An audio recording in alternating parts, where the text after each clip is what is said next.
One of the strongest arguments against spiritual practice is the argument that spiritual practices are means of earning salvation. They're means of earning God's love. They're ways to make God love us. They're ways of stacking up our merit, is a way to put it. And that's charge against spiritual practices, which has to be addressed, because there are ways of misunderstanding what spiritual practices are that frame spiritual practices in that way.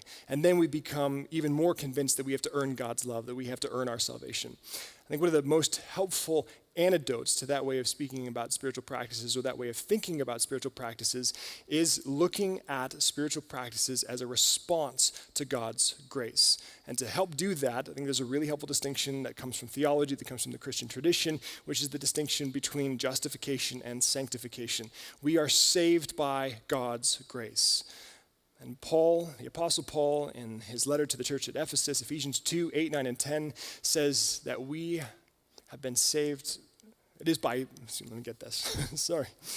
It is by grace that we have been saved through faith. And this is not the result of works. It is not our own doing. It is the gift of God so that no one may boast. So we often look at that as Christians, and that's right theology, helpful orientation around what justification is, that we are saved by grace through faith. It is not our doing. It is the work of God so that no one may boast. And he continues there in verse 10 of Ephesians chapter 2, saying that we are created for good works.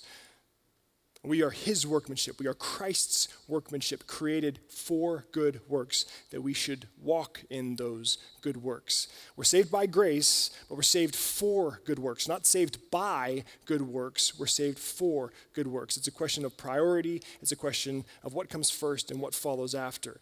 Spiritual practices are the response to God's grace. Not a way of earning God's grace, but a response to what God is doing in us. So that distinction between justification and sanctification, we don't justify ourselves by our spiritual practices.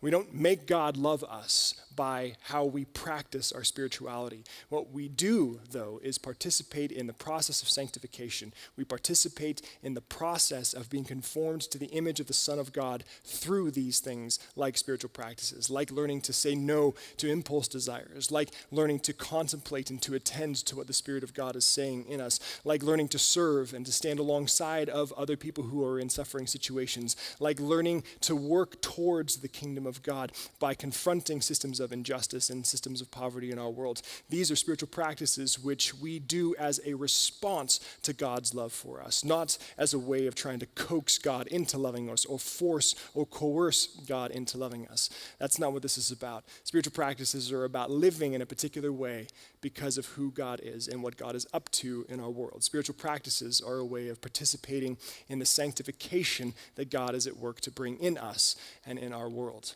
as a response to the love of God. So that's how I'd answer that and say it's not about trying to earn our salvation. It's about responding and living in a particular way because of who God is and what God is doing in us and in our world.